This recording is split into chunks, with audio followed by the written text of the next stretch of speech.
Hey now, we are getting over, and I am the Silver King, Adam Silverstein, here to lead you through these hard times.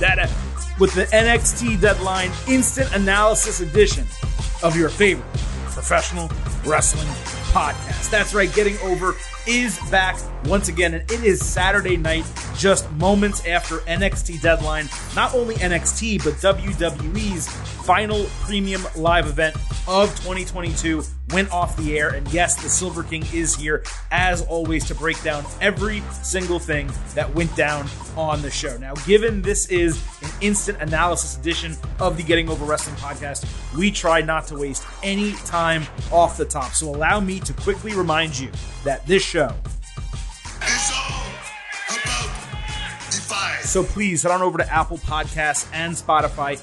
Drop those 5-star ratings for us on Apple. Take a few moments. Leave a 5-star written review as well. Let everyone know why you listen. Tell them why they should subscribe. The ratings, reviews, super helpful, super important. Please go ahead and do that for us. Also, please do not forget to follow us on Twitter at Getting Overcast for episode drops, analysis, news, conversations during all premium live events, pay-per-views, and television shows. And we also post pre- and post-show polls around those special events that allow you to get your voice heard on the podcast. And we will certainly get to that later in the show.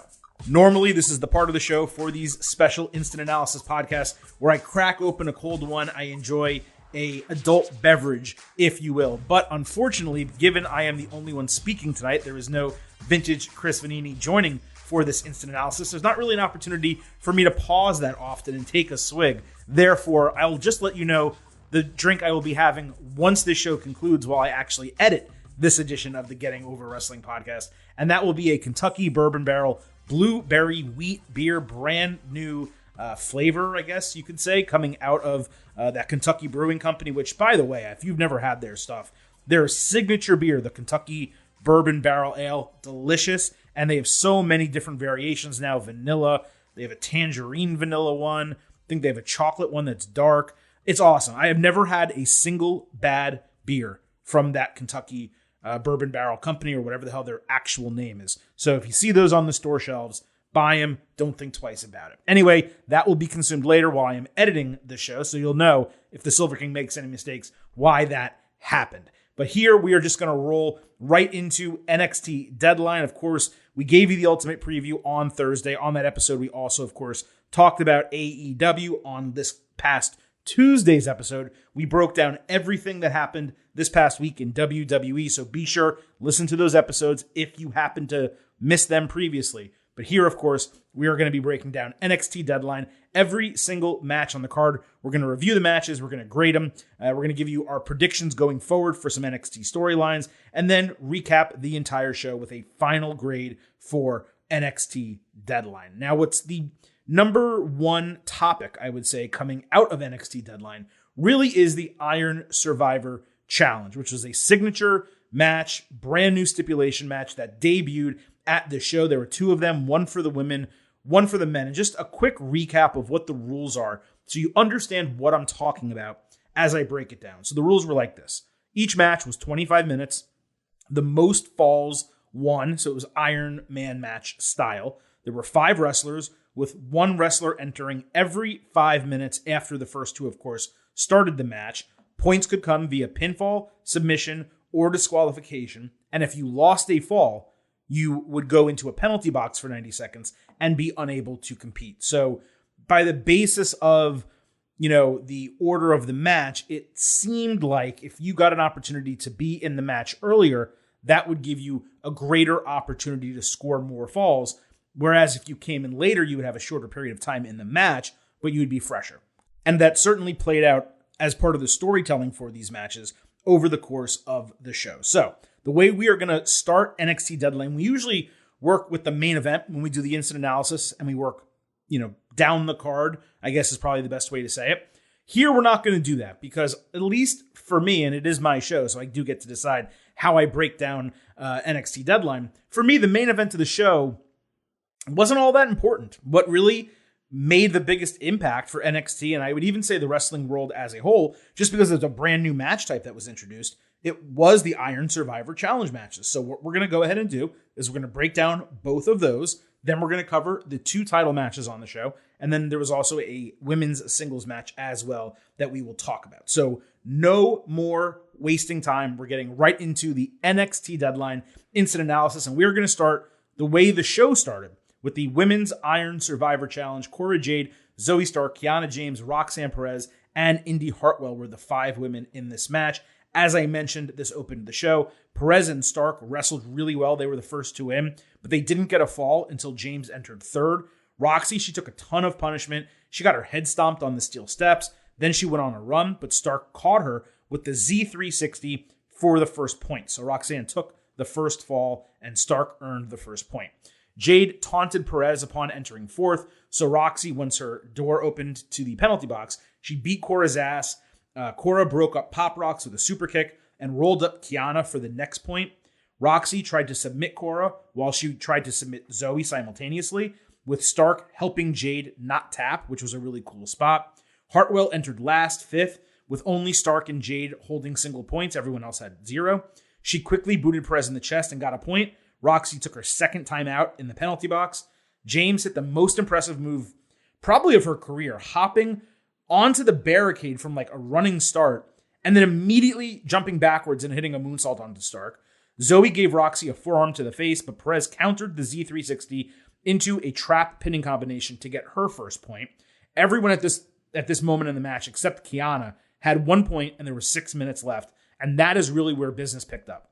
Stark went on a great run that Perez stopped with a running uppercut and a tope suicida. Zoe dodged that, and instead Indy ate it. Stark hit a springboard crossbody onto the other women outside with 3 minutes left. There were trading finishers and signature moves, with Roxy hitting Pop Rocks on Cora to take the lead with 2 minutes left in the match. Perez countered a Hartwell powerbomb with a Hurricanrana over the ropes. That opened the door for someone else to get a fall. Jade returned with 25 seconds left running out of the box as James hit Stark with an avalanche Spanish fly, which was another crazy impressive move from Kiana. But there were multiple fall attempts. They all failed, and Cora hit Roxy with a DDT just as time expired, making Perez the first Iron Survivor, winning with 2 points over Stark, Hartwell, and Jade, who each had 1, and then James, who did not score at all. Booker T was really emotional after the bell, given he trained Roxy, who was Rock C, at Reality of Wrestling, which is his independent promotion and training center. So he was super emotional. He literally teared up. You could see him put his head in his hands crying, and you could just kind of feel that emotion while Roxanne was celebrating, and the crowd was cheering for her because really, when you look at the women's match and the men's match, like Roxanne was by far the biggest babyface in both matches combined. Yeah, Axiom was in the men's match, but both matches were very heel heavy. There were 8 heels, 2 baby faces. Let me change that. 7 heels, 2 baby faces, and 1 tweener, with the tweener being Indy Hartwell. Now, I thought there was a chance that the men's match would open the show. I figured they would want it to set the tone of what Iron Survivor is going to look like. So I was pleasantly surprised to see the women put in this spot instead. And to be the first iteration of the match, it really exceeded my expectations. Now, we're going to discuss the details of the match style, my takeaways on the Iron Survivor Challenge itself. We'll talk about that after the men's match. But as far as the booking goes here, it was clearly the right move to put Roxy over. She's the one who got screwed out of the title with Mandy Rose because of Cora Jade. And of all the women involved in this match, she has the highest ceiling out of all of them. She was also, as I mentioned, the only pure babyface in a match where the winner was going to fight a dominant heel champion. And you really don't necessarily want to give that to a tweener, and certainly not another heel. So it made the most sense for Roxy to win. And I do hope that this is the last straw for Indy in NXT, and she now gets called up to the main roster. She links with Candice LeRae over on Raw because it just makes the most sense. She doesn't win anything. She lost this.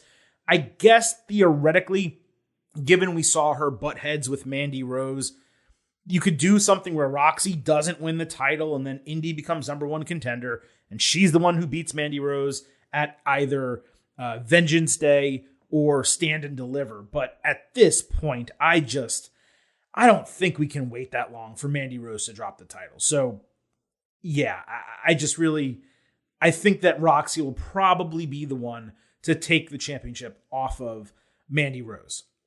Going back to the match, Zoe was the MVP by a really good margin.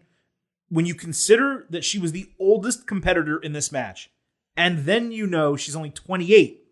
I mean, wow, right? The future is really bright for the women in NXT. And like I said, Stark, she was that steel pole in the middle that everything else revolved around. She was the glue that made this match work because of her skill, because of her experience, and just because she worked well with every woman individually and also set them up for success. Kiana James, had easily her best match in NXT with two really impressive moves that I already mentioned. Where the hell has this been hiding with her? And then you remember the gimmick that she has, which I hate because it's so freaking corny and it's from the 80s or early 90s. And you just say, if they gave her a better gimmick, something she could really chew on, they have someone who is really not getting the recognition or respect that maybe she actually deserves because of the gimmick and because we haven't really seen her do this in the ring before. So it was a big standout moment for Kiana James. All in all, this was quite good. It's not necessarily what I would call a great match, which to me is 4 stars or better, but it was an extremely strong start to the show and a great job in terms of introducing the Iron Survivor Challenge to a large audience watching it for the first time. So I went 3.75 stars and a B+ for the match. Really no complaints whatsoever, but, could it have been better? Sure. If you used, Bianca Belair and Rhea Ripley and Becky Lynch and all that, then yeah, you're talking about a, 4.5, 4.75, A+ type of match. But for the lacking experience here, for them to put on a B+ match, the first time ever that a match concept has been utilized, and to be the first people to ever be in that match, given there were 2 on the show. I mean, you can't be anything but impressed about what the women did at NXT Deadline. So with that, let's move to the men's Iron Survivor Challenge. Carmelo Hayes, JD McDonough, Grayson Waller, Joe Gacy, and Axiom were in this match. McDonough and Axiom started with JD hitting a great twisting clothesline Liger bomb for a near fall. Mello entered third. No points were scored at that point. Mello ate a double super kick and then got Uranagi'd onto Axiom during an inverted DDT from JD. And then Mello hit a twisting cutter on JD, who fell onto Axiom. And then Mello covered Axiom for the first point. I know that sounds convoluted, but if you actually watch the sequence, it was absolutely ridiculous. Mello and JD had a minor botch on a Spanish fly, with Mello landing on the side of his head, but he was okay. He was able to continue. Waller came in fourth. He immediately ran into the ring and hit his double rolling cutter, is what it would normally be, but he did 1 cutter and 1 DDT. He pinned JD, then he pinned Axiom consecutively, and he got 2 points, which was a really sick and smart spot. Waller then countered an apron punt kick with a stunner. When the penalty box opened, JD held Axiom by the tights, so he re-entered the penalty box, closed the door, drilled McDonough into the glass, slammed the door on him. Waller then threw Axiom into the plexiglass, backdropped Mello onto the announce table, and screamed at Booker T, "Who's in your 5 now, bitch?" Because Booker always talks about his fave 5. Axiom caught Waller distracted with a Hurricanrana pinning combination. Then he hit JD with a Canadian Destroyer and Golden Ratio for 2 straight points. So all of a sudden it was Waller 2, Axiom 2, Mello 1. Gacy entered last. He submitted Axiom right away. Then he caught Mello with his handspring lariat for a 2nd point. JD closed the door on Axiom when he was free to exit. So Axiom climbed atop the box and moonsaulted 3 guys off of it as Mello exited and locked Waller in a crossface. Everyone now had 2 points except for JD, who had none with 5 minutes left. Mello broke a submission with Booker's scissors kick. JD caught Mello flying with a headbutt plus Devil Inside. Then he did the same thing to Gacy and the same thing to Waller, who was running in from the box. But all of them either got broken or he got pulled off or something like that, and he ended up with 0 points despite hitting his finisher 3 times in succession. JD found himself in the center of the ring. He ate 4 stereo super kicks because everyone hated him. Gacy Uranagi'd Waller into the steps, but butterfly submission attempts on Mello and Axiom both got broken.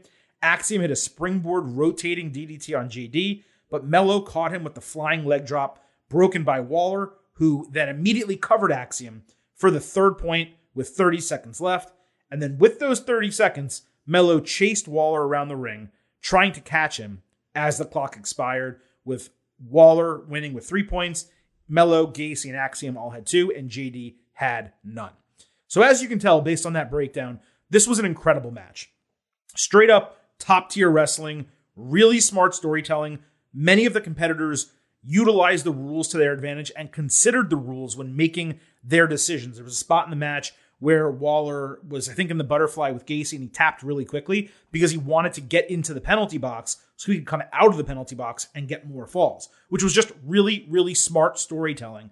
And again, a utilization of the rules as part of the match story that you're building, and also, telling what these characters all, the way they're approaching the match, right? Because who going into this match was the quote unquote smartest person in the room? JD McDonough. You know what JD did numerous times during the match? He let his passion and anger get the best of him and didn't make the smart move, particularly when it came to Axiom. So obviously that's a feud that likely will continue coming out of this. We also got the right winner in Waller. I'm not saying he was the only right winner, but there were 2 guys, I think I said in the match, who could win and come out of it and would make a lot of sense. One was Waller, and the other was Carmelo Hayes. Now, I did predict Melo, but Waller, like I said, was the proper second choice because he was someone there who has yet to actually challenge the champion. All that praise aside, I will maintain that the finish made Melo look dumb. So Axiom got pinned. He's eliminated. He can't get pinned. So that's understandable. But Melo could have tried pinning JD or Gacy. Instead, he used his final 30 seconds, chasing Waller around the ring. Now, I saw an argument that some of you tweeted me. Well, he did that because if he didn't, then anyone else he tried to pin, Waller could have just broken the fall like he just did with Axiom. Maybe that's true. Maybe it's not. If it is true, let's say Waller did plan to do that, well, guess what happens? If Melo is trying to pin someone in the middle of the ring and Waller runs into the ring to try to break it up, guess who is now in the ring with Melo? The guy he wants, Waller. So he gets an opportunity then to beat him. Instead, chasing him around the ring, the clock's ticking down. And that's extremely foolish. Instead of having him come to you and create the opportunity. Now, I know it's kayfabe, right? I know we're not judging Melo as if he's an athlete who made a really dumb decision in the moment. And who knows? Maybe NXT on Tuesday, Melo's going to sit there, man, that was stupid. I should have just done this. Very, very possible, right? Maybe he made a boneheaded move in kayfabe. But when we look at it from a reality standpoint, there's no deduction of points. So pinning Waller was irrelevant. Waller did pull JD McDonough out of the ring. But when Melo got out of the ring, JD was at his feet. All he had to do was throw him back inside, hit his leg drop. And then if Waller came in to try to prevent a fall, then you make an attack on Waller and you try to pin him. So I just thought it would have been better to let Waller break the falls, even in kayfabe. Have Waller break multiple falls that Melo is trying to make and cost Melo the win and keep himself in the advantage rather than Melo just chasing this guy around, which again, to me, it just came off dumb. And it was only the final 30 seconds of the match. So I'm not going to take a 25-minute match and knock it all the way down because I don't even know what percentage that is. It's a very small percentage of time in the entire match. Nevertheless, I did think that it could have been done better. All in all, though, the match was great. Despite not getting a single fall, JD was the MVP of the entire thing. Axiom was fantastic. He continues to impress every single time he gets to wrestle. Gacy had the best match of his NXT career. He was very much in the Kiana James role, where someone I was like, I really don't want them in the match. They're not going to do a great job. Ends up really impressing me. Waller was a great shit-eating weasel throughout the entire thing, stealing falls, getting people pissed off, especially at the end when he was really excited to have won. And there was a camera shot of all the other guys staring at him, just wanting to kick the shit out of him, right? It was really, really cool. And then the booking of Melo. It was theoretically smart in terms of him getting the first fall, then losing the advantage, evening it up, and then only coming up short in the end. It does seem like it could potentially be the start of a babyface transition for him. And if so, that would make a lot of sense, at least to the degree of if someone takes the title off Breaker before Melo gets the opportunity to. When we go into a Braun Breaker Melo feud, if that does happen, you do have to wonder, does it make the most sense for both of them to be babyfaces, given, and spoiler alert, we saw what happened with Braun and Apollo Crews later in the show. So we'll have to see if it's a babyface turn, if it's more of a tweener turn, or if it's just he's going to get even more pissed off and become even more of a heel, and maybe he costs Waller the title match and, is just still in that role. We'll have to find out. Not exactly sure, obviously. Now, in terms of a grade, I will say this was on the verge of an A+, and it would have gotten there with a better finish, but I'm still extremely high on it. 4.5 stars and an A.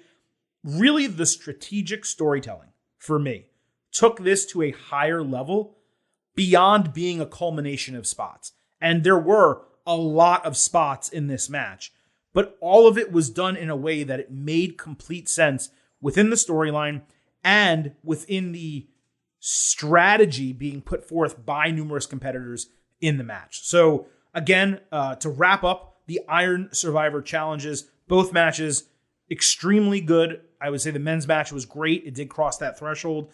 In terms of the stipulation itself, the Iron Survivor stipulation, I do have some thoughts coming out of it. So despite it being 25 minutes, both matches actually felt like relative sprints. And it's kind of fair to wonder whether adding 5 more minutes and letting the 5 competitors go 15 at the end instead of 10 is perhaps more ideal, especially when you look at the results of the matches and you see the winners only had 3 points and 2 points. I'm not saying that someone needs 8 points or something like that, but I think it would make sense to have more falls. They didn't get into utilizing the disqualification aspect of the entire thing. Maybe that was part of the rules specifically to prevent people from committing disqualifications. But, it just felt like with 5 more minutes, we would have been able to see the 5-way portions of this match, obviously, for 5 minutes longer. And we probably would have had more to chew on. If they want this match to reach that next level, and Shawn Michaels did talk about it being technical, we'll discuss that in a moment. If you really want this to be like a signature technical match in NXT, then you probably need it to go 30 minutes, which is a traditional, the Iron Man match can go 60. There's been 30-minute Iron Man matches. It does have that type of traditional match length. And the first change I would make, if given the opportunity, would be to add 5 minutes and have it go to 30. Now, at first, I thought the penalty box should have been replaced by a point deduction. So instead of being 90 seconds where you can't compete, you literally lose a point from your total. And I tweeted that early during the women's match. But as that match went on, what I realized, and this is what some of you listeners, the Getting Overheads, tweeted at me, because some of you agreed, some of you didn't, the anticipation of someone getting out of the box and their ability to run into the ring and break up a fall or steal a fall the way Grayson Waller did, that element absolutely adds to the match. It adds a significant level of excitement. Whereas deducting a point, someone just lays there, they're pissed off, and then they keep fighting. So I was very wrong about that, and I'm certainly willing to admit it. I do think a point deduction system, though, would have made the men's finish more sensible with Melo chasing Waller to steal his point that he just acquired. So in that situation, it would have worked. But yes, overall, for the vast majority of the show, the vast majority of both matches, I do agree the penalty box concept was necessary, and it did add significantly to the excitement, especially later in the matches when the falls became multiple and you had a couple people in the boxes at the same time, especially during the men's match. Now, all the competitors in both matches, they were color-coded on the bottom of the screen. So there was a scoreboard on the screen the entire time, which was great. It really helped you keep track of the match. And every single competitor had a different color. Someone was green, purple, yellow, whatever the case. And one of our listeners suggested that the color should match the wrestler's ring gear. That way people could keep better track of it. I like the idea, but not the execution. I think that would be a little tough to accomplish. What they could do is all wear a color armband with the number of their entry on it. So, for example, JD McDonough would be purple and it would say 1, meaning he's the first person in the ring and he's purple. So if you're just watching the match and you see a purple guy covering the yellow guy to get a fall. You look down, you know who it is immediately. So I think just an armband, something very simple like that, would really kind of help keep that scoring together. It also doesn't distract from like the wrestling gear that whatever the person wants to wear. It doesn't detract, I should say, not distract. Detract. It's midnight Eastern here. I'm exhausted. Okay, give me a break. It doesn't fully detract from whatever gear they want to wear, and yet it adds a little element of flash. It also is another signature while you're watching the match that reminds you that it's different and that it's important. I just think that would work really well. But all in all, I will say the Iron Survivor Challenge, it is definitely a successful new match concept. It ties elements of previously successful matches together, and it does so in a way that somehow makes them all more exciting. I thought it was great that both matches, the men's and women's, were drastically different. Were the rules a bit convoluted to start? Absolutely. Did the matches deliver? Absolutely. 2 thumbs up, but I do think some of the tweaks I mentioned could probably improve the matches for sure.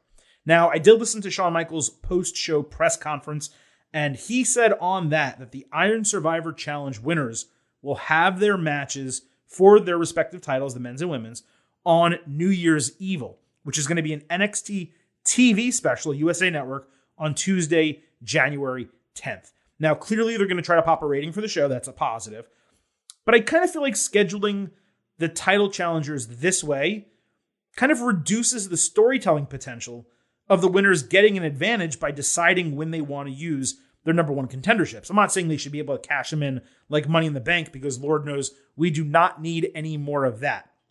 But for, Roxanne Perez to say, well, I want to fight you in Charlotte at NXT Vengeance Day, or for Grayson Waller to say, I want to fight you on TV at New Year's Evil. I don't know why you wouldn't allow them, after they went through this ringer, right? Where they had to go through 5 competitors, and Roxanne in particular had to last 25 minutes. And now you say, congrats on being number one contender. You don't even get to choose when you want to use it. I think that's a little odd for them to do it. Maybe Shawn didn't mean to kind of give that away, but it seemed like it was a promotional tactic by them saying that. So I guess they did.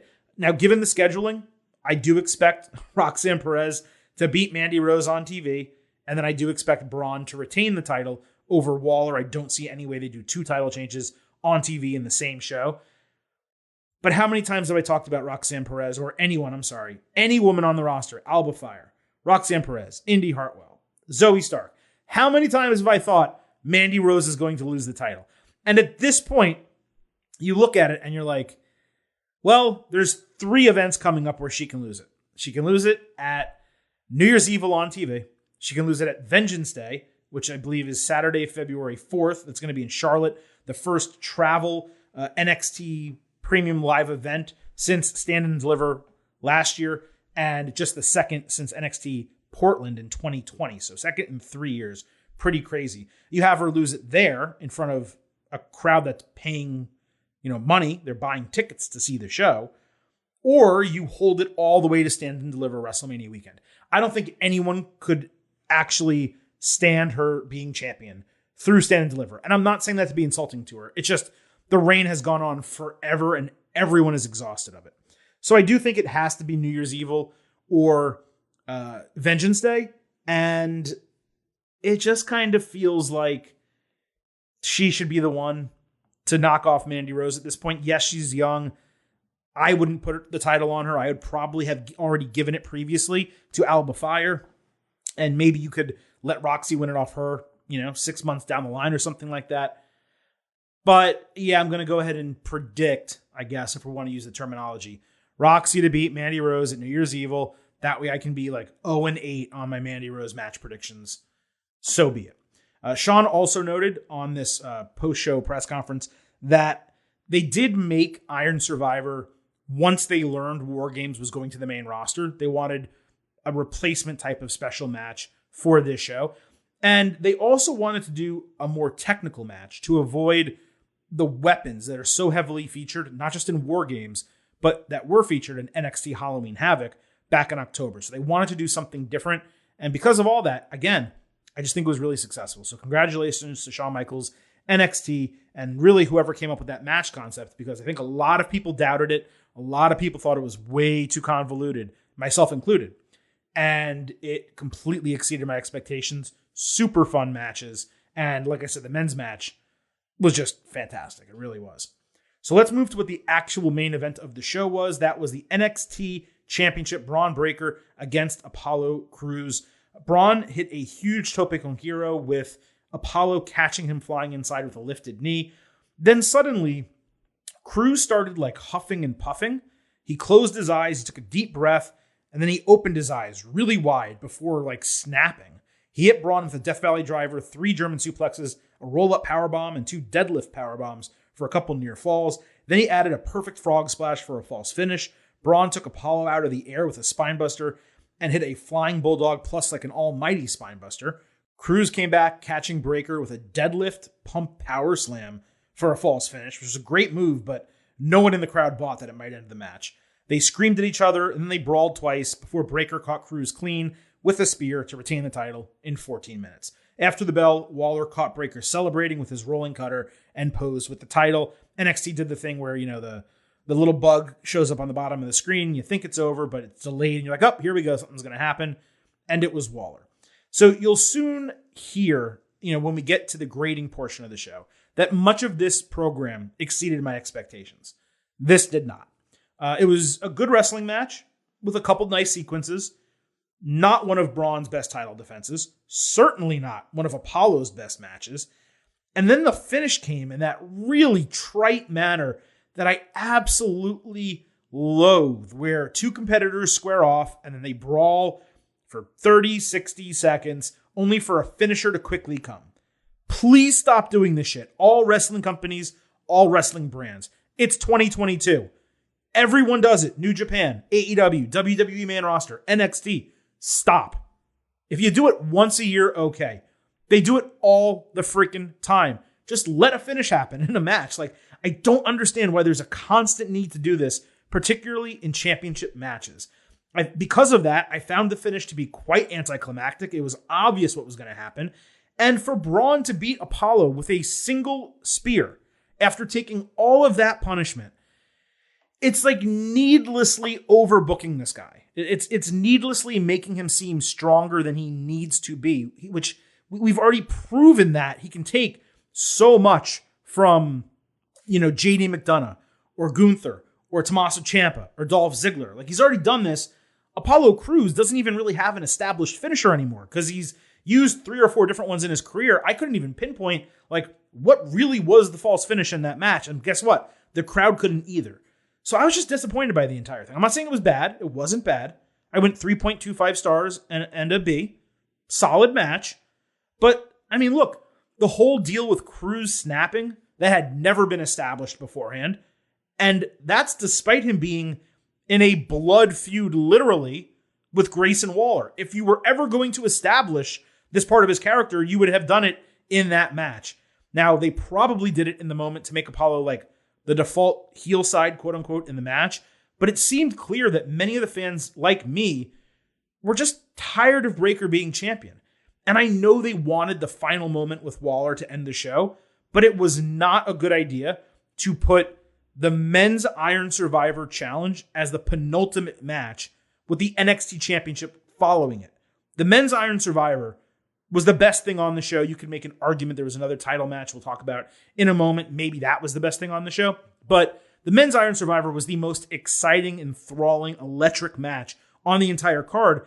And you put it immediately before your main event, which never could have lived up to it, but certainly didn't live up to it based on the booking, the short match time. This was unfortunate card building. And worst of all, it was easily avoidable. But they didn't avoid it. Braun winning the title, despite me being tired of him, it was the correct decision. Crews was not built strong enough to replace him as champion after such a long reign that Braun has already had. Waller could theoretically do it because he's a little shit, but he seems like the final hurdle for Braun before Melo takes the title. So yeah, for a prediction for Braun, I do expect him to retain at New Year's Evil, and Melo eventually beats him for it. I would assume Stand and Deliver and not Vengeance Day, but who the hell knows at this point with these men's and women's main titles on NXT. So let's move to the NXT Tag Team Championship. Pretty Deadly against New Day. Now, there was a New Day backstage promo that I missed because it happened at the same time as the Heisman Trophy was announced, so I apologize for that. I also tried to rewind, but for some reason I couldn't find that exact moment. So I'll listen to it at some point tonight, and if it changes anything, I'll mention it on Thursday's show. I'm sure it was just a promo about them talking about wanting to win the titles, maybe being Triple Crown champion, something like that. Anyway, as far as the match goes, Kofi Kingston flipped out of a toss in the corner, and then he and Elton Prince twerked in the ring with Kofi literally humping the mat. Xavier Woods caught Kit Wilson flying with a shotgun dropkick and then hit a flip-up lariat. Kofi then did a huge tope con giro into PD outside, but they ran him into the post. Woods got the hot tag and did a sliding seated splash on Prince. He did that through the ropes while simultaneously drop-kicking Wilson at ringside. Wilson flung himself off of Prince's back for a code breaker on Woods. That was a false finish. When Kingston got involved, PD grabbed the titles. They did a four-way Eddie Guerrero spot, in terms of where he throws the title at someone, pretends to have gotten hit, and then hits the canvas. So they did a full round robin. It went from one person to the next. They kept trading the titles. They all did the spot. The referee turns around. He's completely confused. Very, very funny. Further distractions allowed Wilson to pop Woods with the title, and it looked like that would end the match, except 2.9 count, false finish. Crowd went into a frenzy. Kofi prevented spilt milk by pulling Wilson outside the ring and then hitting him with Trouble in Paradise. Then he jumped back inside. Woods hit Snake Eyes on Prince, I believe it was, with New Day combining to hit up, up, down, down, and get the win to take the NXT Tag Team Championships in 15 minutes. This made New Day the third WWE Tag Team Triple Crown champions in history, joining only the Revival, now FTR, and the Street Profits, but they are the first team to ever do it by winning the NXT titles last. And Kofi has now won 15 tag team championships in WWE, which is now the most for an individual competitor all time, breaking the record previously held by Booker T. And it was really nice to see them get accolades, given the Usos took their longest reigning tag team champions crown. So you bring them to NXT and you put them over in this way. When you consider all of that, this made a lot of sense. Now, this was a tremendous match. It really only got cooled off by the comedy elements within it. And that's not to say I didn't enjoy the comedy. I mean, the twerking wasn't for me. You just don't need that in a match. But it was also at the very beginning of the match. So it's not like they were going hot and they stopped to twerk, right? So that I can kind of dismiss. But the four-way Guerrero spot, I thought it was a bunch of fun given the characters in these teams and what they're all about and the way they wrestle, Pretty Deadly always trying to cheat, New Day making fun of other people, and also being really smart as veterans and former champions. And doing that spot also led to a really strong false finish because it's rare that a wrestler actually kicks out of a belt shot unless it's like Roman Reigns or Brock Lesnar or Jon Moxley or someone like that. Here, you had Xavier Woods kick out of a tag team title shot to the head. And beyond that, the wrestling in this match was fantastic. It was just a ton of fun from bell to bell. There were some great spots going both ways. I did see a couple people kind of overrating this match, saying it was tag team match of the year in WWE. That's not the case. But it was a ton of fun. I went 4.25 stars and an A. And if there were a few less shenanigans, particularly the twerking and maybe a little bit less comedy throughout, I probably would have been another quarter point higher. But either way, an A match, really strong stuff. As far as the booking, it's super smart, okay? New Day right now is not doing anything on the main roster. The Usos are champions. They can't challenge for the titles again. So why not use one of your most over acts in the company on a show whose ratings you're trying to build, and by the way, are actually going up already?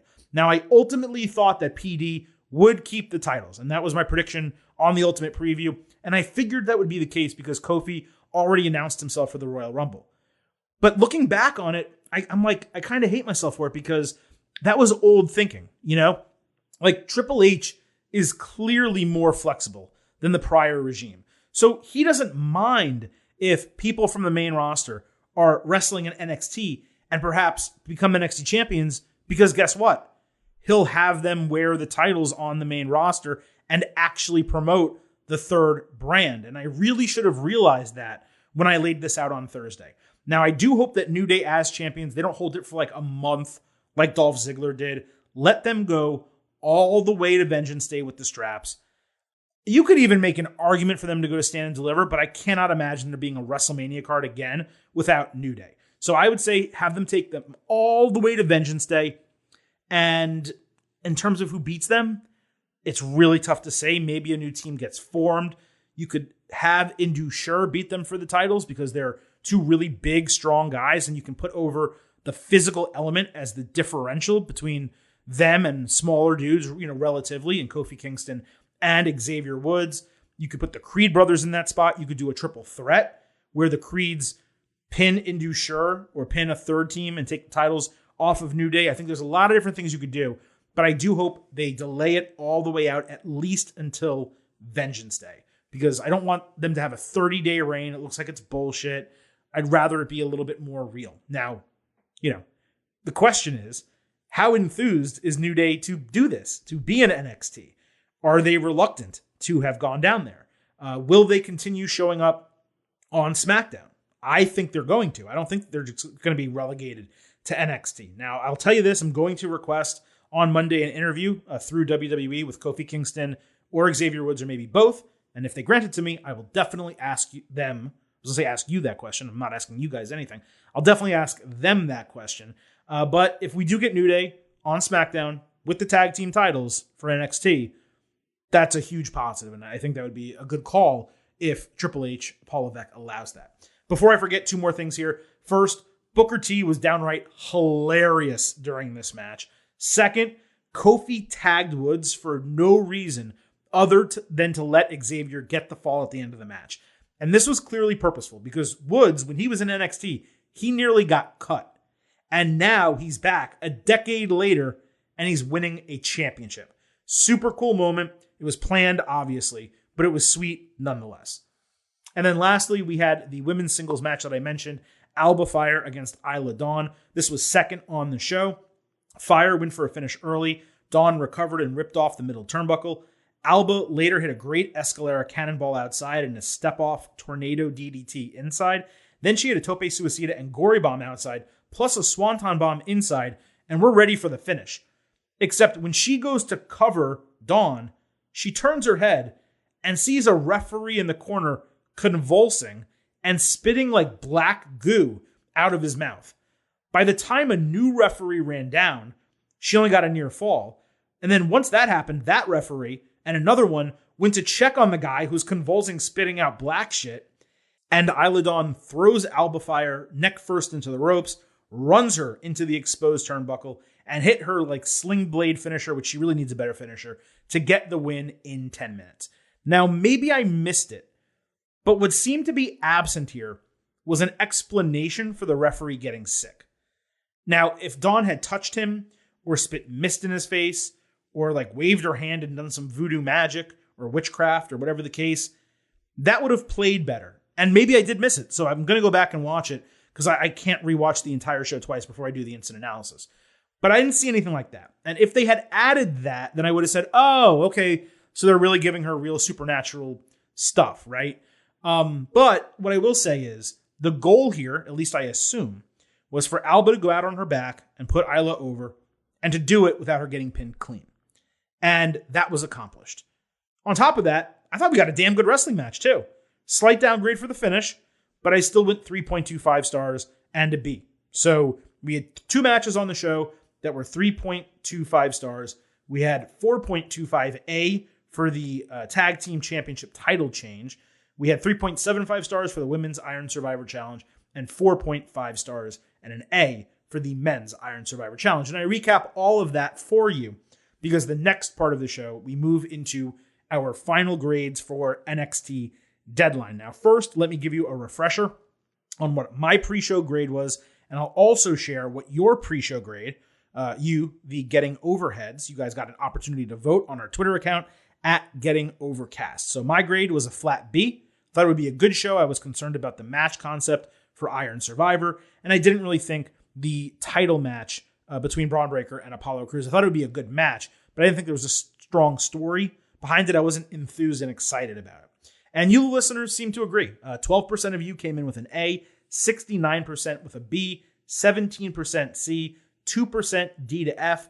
Point-wise, that averaged out to 3.4 out of 5. And guess what that is? It's a flat B, just like your boy, the Silver King. Now, before I get to my final grade and your final grade, I did listen, as I noted, to that NXT press conference. Shawn Michaels said that NXT Deadline was the best show NXT has done in a very, very long time. And I was trying to think about whether I agree with him on that. And I'm not sure I would actually go that far. It was probably just as good as Halloween Havoc. Slightly different. Maybe a little bit better. The main event was definitely weaker. I would have to dive into both shows to see if that's accurate. But NXT has actually been putting on some pretty damn good shows. Like Worlds Collide was good. Many of their TV specials have been very solid to good. I don't know if anything has been great, like as great as an NXT TakeOver, was what those shows used to be. But they don't miss on their premium live events. Really, WWE doesn't miss on their premium live events. So do I agree with Sean that it was the best they've done in a very, very long time? I think that's an exaggeration. But do I think it was a very good show? Absolutely. This was entertaining, under 3 hours, great action, the debut of a new stipulation match that will be around. Maybe they'll tweak it, but it will be around hopefully for a long time to come. And I did think top to bottom, they put on, what you could almost say was a great show. It was as good as you could possibly ask for and expect without just a deluge of 5-star matches from start to finish. Now, in terms of final grade, let's start with you all, the Getting Overheads. I did post an NXT Deadline final grade poll, yes, on our Twitter account, at Getting Overcast. You guys were extremely enthusiastic about this show. 43.8% said it was an A. 43.8% said it was a B. 10.9% said it was a C. And 1.6% D or F. And we know, it's one thing if you think it's not going to be a good show going in. When you watch a show and you know it's good and someone gives it a D or F, you can throw those out of the window. So, doing some quick math, those basically come to a 3.89, rounds up to a 3.9, which is a B+. So you all thought it was a B+, and I gotta say, I am right there with you. So a 3.9, an 89 out of 100, 88, 89 out of 100. That's where I am for this show. It was extremely strong. Again, we had 2 A matches on the card. We also had 2 flat B matches and a B+. And yeah, that basically does, in terms of match quality at least, it averages out to a B+. There were some things on the show that I didn't particularly love that I would have, liked to have done a little bit better. The final 30 seconds of the men's Iron Survivor Challenge, the entire NXT Championship, but especially that final 60 seconds with the brawl and the trite finish that we always get. And then when it comes to that women's match, Alba Fire and Isla Dawn, just a little bit more explanation in terms of like why the referee got sick and how exactly that happened. But these are relatively minor nitpicks. I thought the pacing of the show was fantastic. There was the right number of matches, the right amount of time that we got in the ring with everything. Yes, if I had my druthers, if I had the book, I would add 5 minutes to each of those Iron Survivor matches. I would see what those look like with a little bit more time with all 5 competitors in the ring. It did feel in those like a little bit of a rush to a finish. But I mean, these are relative nitpicks, right? Like it was a super entertaining show. When you, again, any pay-per-view, whether it's AEW, WWE, NXT, it doesn't really matter. When you sit down and watch a show that you pay for, and yes, you're paying for this, whether it's through your Comcast subscription, your Xfinity subscription, or whether you're paying for Peacock, whatever the case, money is being spent to give you access to NXT Deadline, or certainly if you're buying a pay-per-view from another company. But when you're spending some level of money and you're spending your time on a Saturday night to sit down and watch a show, you want to be rewarded for it. And so a lot of these grades come down to, hey, did this meet and or exceed my expectations? And in this case, it not only met, but also exceeded my expectations. So I'm at that B+. I think anyone who voted A, I don't see anything wrong with that. I respect that as an opinion. I would say probably more of an A- if you were going to be in that range. But really, again, we're nitpicking here. It's a very minor difference between all of these grades. The point is that NXT Deadline was a successful show. There's really no question about that. So the 11% that said it was C, I don't get. Maybe you just thought it ended weekly, perhaps, with Braun Breaker and Apollo Crews, and I could see that. That's totally legitimate. But I don't see any way that you could make this a C show when the two signature matches, the Iron Survivor challenges, were both great. I mean, one was tremendous. The other was extremely strong. And, some might even like the women's match more than the men's match. Not me in this particular case, but I could certainly see other people liking it that much. And there were definitely a number of women in that match, Kiana James, as I mentioned earlier, who stood out completely. So that's the breakdown for NXT Deadline instant analysis style. Now, there may be some of you who listen to this entire show and you're like, hey, Silver King, there were 2 special shows on Saturday, not 1. Well, let me tell you something, folks. Number 1, Ring of Honor was a pay-per-view, Ring of Honor Final Battle. Number 2, there was very little build to the entire card. And generally, given this is a very, small operation, all things considered, the Silver King only has so much time in his day and life. We are used to doing instant analysis for, NXT shows, WWE shows, and of course, AEW shows. We do not normally do it for Ring of Honor. But what I do promise to do is I will make sure I get an opportunity to watch Final Battle, and I will break down any key matches on the show that I find necessary this coming Thursday on our next NXT and AEW edition of the podcast. I did hear that the FTR Briscoes dog collar match for the ROH Tag Team Championships, I heard it was a banger, one of the best matches of the year, apparently, and one of the best tag team matches of the year. They've already had 2 other matches, both of which were fantastic. So it doesn't really surprise me that this would potentially be up there, but obviously I need to see it myself before I put it in that type of category. But I will do my best to see as much of Ring of Honor Final Battle as I can. Chances are I'll watch the entire thing, but I'm only going to do deep dives or reviews for the matches that actually matter. We will cover all of that on Thursday's AEW NXT show. But between now and then, the Getting Over Wrestling podcast, it returns on Tuesday for your latest WWE episode, breaking down everything that went down already on SmackDown and will go down this coming Monday on Raw. So be sure not to miss that coming this Tuesday to your ear holes via the Getting Over Wrestling podcast. So on the way out from this NXT Deadline instant analysis, let me throw a couple of reminders your way. Let me first begin by bringing to your attention that the Getting Over Wrestling podcast is all about Defy. So please do not forget to head on over to Apple Podcasts and Spotify. Drop those 5-star ratings on Apple. Take a little time. Leave a 5-star written review. Let everyone know how much you love the show. Tell them why they should subscribe. And hey, maybe mention these instant analysis podcasts as one of your favorite things about Getting Over. Also, please do not forget to follow us on Twitter at Getting Overcast. You get opportunities to participate in these polls. Send us tweets and DMs that we will read on the show. I know I didn't get an opportunity to do it today, as I already mentioned multiple times. It's a one-man operation. It's an instant analysis late on my own Saturday night. I wanted to get it out for you as quick as possible. If there are any tweets or DMs that you guys send through, I'll make sure to read them on Thursday's show if they're applicable.